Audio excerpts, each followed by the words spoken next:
Hello बच्चों, मैं हूं अर्शद सर। आपका ज्ञान ट्यूटोरियल में आपका स्वागत है। हम आपको हाई स्कूल का टॉपिक पढ़ाए थे क्वाड्रेटिक इक्वेशन, इसे कहते हैं द्विघात समीकरण। इसमें वेरी वेरी इंपॉर्टेंट क्वेश्चन होते हैं स्टेटमेंट वाले क्वेश्चन ये थोड़े से होते हैं, बच्चों को प्रॉब्लम क्रिएट करती है क्योंकि क्लास 7 से ये स्टेटमेंट स्टार्ट है और आपका हाई स्कूल तक के है। फिर उसके बाद जॉब की तैयारी में इसका यूज फिर से होगा। फिर समझिए, पहला क्वेश्चन स्टार्ट करते हैं। जैसे आप पढ़िए, find if the sum of the two number is 27 and their product is 182, find the numbers. इसका मतलब है यदि दो संख्याओं का योग 27 और उनका गुणनफल 182 हो तो दोनों संख्याएं ज्ञात कीजिए। दूसरा क्वेश्चन है the sum of squares of two consecutive numbers is 394, find the numbers. यदि दो क्रमागत विषम संख्याओं के वर्गों का योग 394 हो तो दोनों संख्याएं ज्ञात कीजिए। अब ये स्टेटमेंट वाले, इससे हम कह सकते हैं नंबर सिस्टम के। अब इसमें क्वेश्चन क्या होता है, पहली चीज आपको याद रखनी है, अगर सिर्फ तुमसे नंबर पूछा जाए, सिर्फ क्या पूछा जाए, नंबर्स, तो मतलब संख्या, इसे आप नॉर्मल कह सकते हैं कॉन्सेक्यूटिव नंबर। क्या कहते हैं?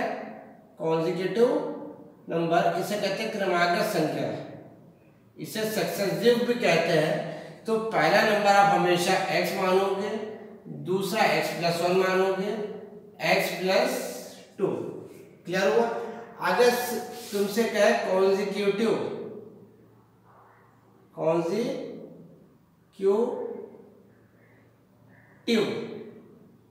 इवन नंबर, कौन सा इवन नंबर का है, इसे कहते हैं क्रमागत। इवन का मतलब होता है सम, संख्या। ये कॉन्सेक्यूटिव नंबर है। कॉन्सेक्यूटिव नंबर क्या है तो फर्स्ट नंबर आप हमेशा मानोगे x, दूसरा x+1, तीसरा x+2। अगर कॉन्सेक्यूटिव इवन नंबर मान ले तो कहेंगे क्रमागत सम संख्या। तो आप हमेशा वेरिएबल जो मानोगे वो मानोगे 2x, सेकंड मानोगे 2x+2, 2x+4। अब इवन और ऑड नंबर क्या होता है ये भी आपको बता देते हैं। सम संख्या या इवन नंबर वो है जो 2 से डिविजिबल हो जाए। अगर 2 से डिविजिबल नहीं है हो रही है तो उसे कहते हैं ऑड नंबर। अगर यही चीज कॉन्सेक्यूटिव इवन की जगह वर्ड हो जाएगा ऑड नंबर। क्या नंबर? तो यहां हो जाएगा क्रमागत सम की जगह वर्ड हो जाएगा विषम। विषम का मतलब जो 2 से डिविजिबल ना हो। तो आप हमेशा पहली डिजिट मानोगे 2x+1, ये बेसिक है आपका, 2x+3 और 2x+5। ये आप याद करेंगे, ये आप दो बार प्रैक्टिस करेंगे। कॉन्सेक्यूटिव नंबर आएगा क्या है तो फर्स्ट नंबर आप मानेंगे x, second x+1, x+2। Consecutive even number क्या है तो 2x, 2x+2, 2x+4। और कॉन्सेक्यूटिव ऑड नंबर क्या है तो आप हमेशा मानोगे 2x+1, 2x+3 और 2x+5। ये चीज क्लियर हुई? अब दूसरी चीज, अब एक और चीज आपको याद रखनी है, दो संख्याओं का योग सम। जब किसी चीज का सम कह दे, किसी भी चीज का सम कह दे तो कोशिश कीजिएगा उसको 1 वेरिएबल में लगाइएगा। इसको 2 वेरिएबल से भी आंसर आ जाता है, लेकिन 2 वेरिएबल थोड़ा सा मुश्किल हो जाता है। तो फर्स्ट नंबर x मानेंगे, सेकंड नंबर मानेंगे 27 - x। जब किसी के सम दिया गया, उसके दो पार्ट करने हो तो आप हमेशा फर्स्ट पार्ट x मानोगे, दूसरा 27 - x। ये चीज क्लियर हुई? अब ये दो क्वेश्चन आपको लगवाते हैं, अब आपको क्लियर होगा। इसको याद कर लिएगा, नोट कर लिएगा। अब हर क्वेश्चन में तुम्हें जहां नंबर सिस्टम क्या है तो आपके इसी चीज का यूज होना है। अब क्वेश्चन स्टार्ट करते हैं आपका।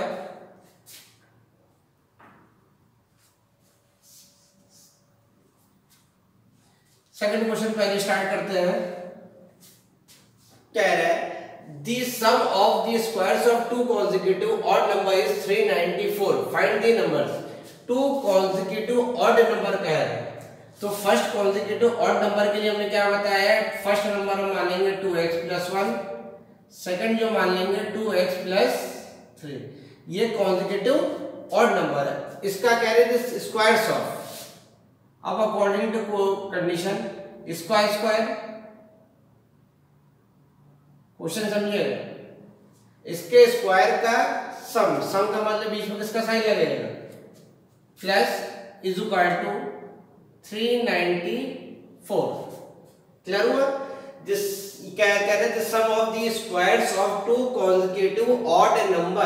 पहले जो टू कॉन्जिक्यूटिव ऑड नंबर हमने लिया, कौन कौन से हैं, 2x + 1 और 2x + 3।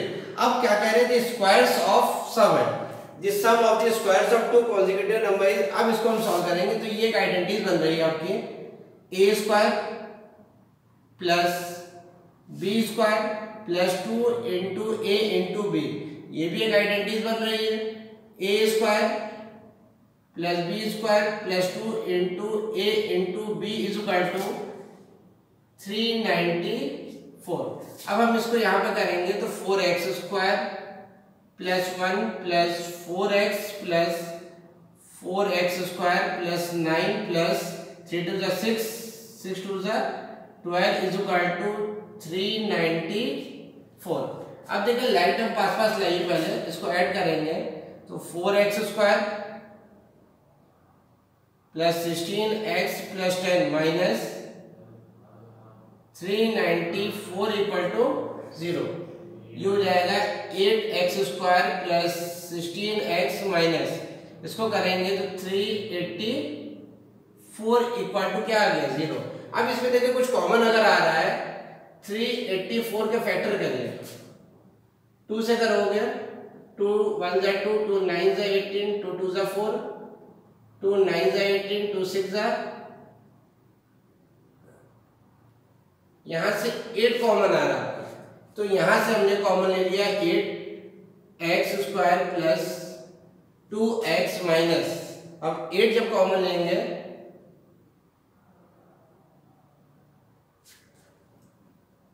x² + 2x - 48 = 0/8। ये मल्टीप्लाई में है, उधर जाएगा किसमें, डिवीजन में। तो आपका जो क्वेश्चन बना आपका वो ये बना आपका x² + 2x - 48 = 0।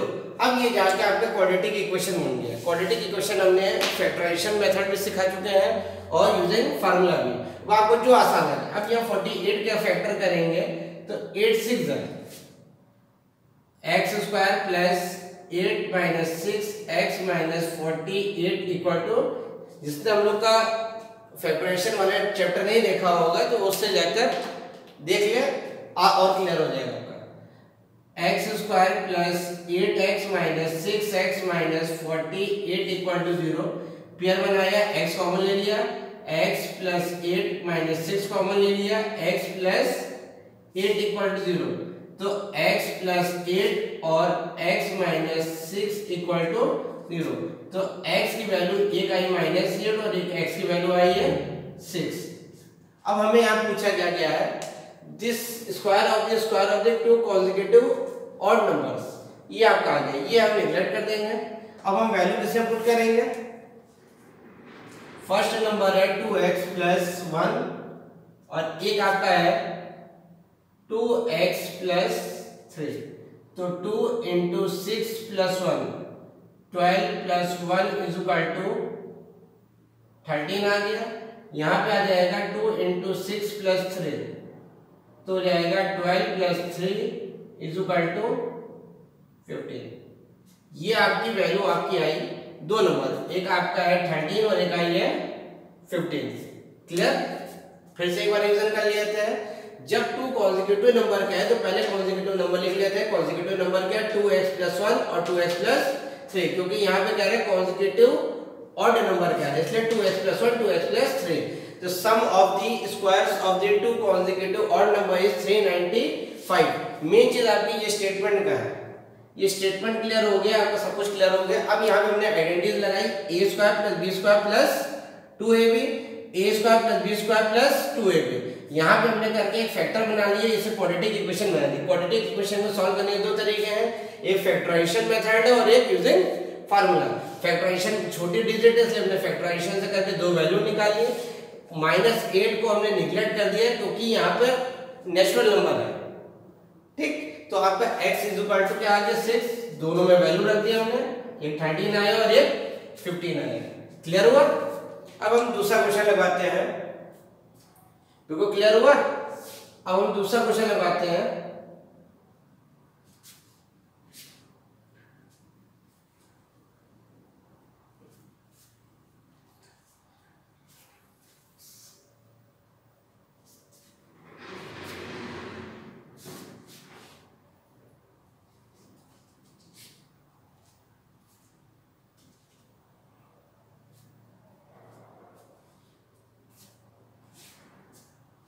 देखिए अब क्वेश्चन क्या कह रहे थे, sum of the two number is 27 and their product is 182, find the numbers.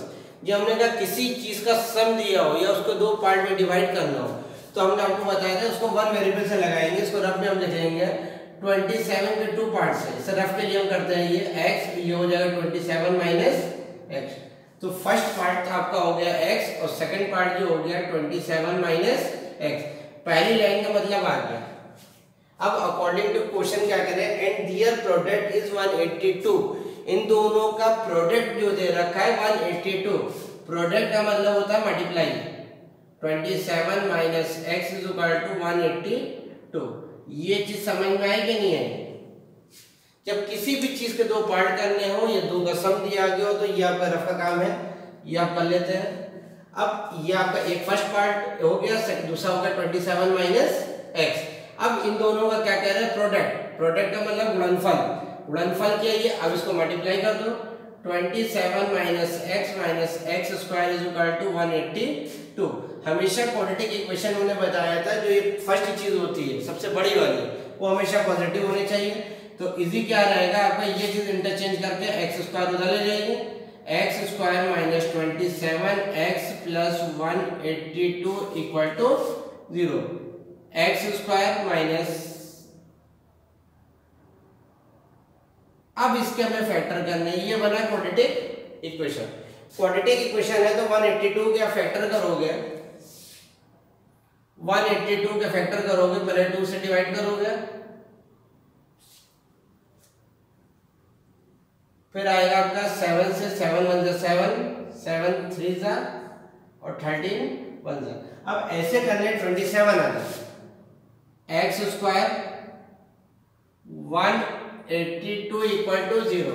अब देखिए यहाँ पे क्या हो रहा है, तो यहाँ पर हो जाएगा कि इन दोनों के एक पेयर बनाते हैं, तो 14 into 13, 14 plus 13 is equal to कितना है 27। तो यहाँ पे लिखेंगे 14 plus 13, x square minus 14x plus 13x plus 182 equal to 0। तो x square minus 14x minus 13x minus 182 equal to 0। दोनों का हमने पेयर बना दिया, पेयर जो बना वो x कॉमन आ गया, x माइनस 14 माइनस 13 कॉमन ले लिया, x माइनस 14, तो x माइनस 14 हो गया और x माइनस 13 हो गया। x की वैल्यू है, अब x की वैल्यू जो आई है वो x इज इक्वल टू आई है x माइनस 14 इक्वल टू 0, तो x इज इक्वल टू 14, और एक वैल्यू आई है x माइनस 13 इक्वल टू 0, तो x इज इक्वल टू 13। अगर फर्स्ट पार्ट 14 होगा तो सेकंड पार्ट 13 होगा, अगर सेकंड पार्ट थर्ड होगा तो ये 14 होगा। क्लियर हुआ? अब इसे वैल्यू रखोगे, 13 14 करिएगा तो इन दोनों का सम आपका, आप इस क्वेश्चनों को आप चेक भी कर सकते हो हमारा आंसर सही है या गलत है। अब वेरीफाई अगर करना चाहो तो आप क्या कर सकते हो, वैल्यू रख के देख लो, इन दोनों को ऐड करिए, कितना आ रहा है 27। अगर इन दोनों का मल्टीप्लाई कर रहे हैं तो कितना आ रहा है 182। तो इससे ये कंफर्म हो जाएगा आपका ये आंसर जो है आपका 100% सही है। क्लियर हुआ? अब इस तरीके क्वेश्चन आप घर में लगाइएगा, बुक से लगाइएगा, नेट से निकालिए, आर.डी. शर्मा, आर.एस. शर्मा, जितनी भी किताबें हैं, अगर आप लगाइए, कोई प्रॉब्लम होगी तो नेक्स्ट वीडियो में हम उसको सॉल्व कराएंगे। अगर आप लोग को हम लोग की मेहनत अच्छी लग रही है, पढ़ाने का तरीका अच्छा लग रहा है, तो ज्ञान ट्यूटोरियल को लाइक करिए, सब्सक्राइब करिए और शेयर करिए। Thank you.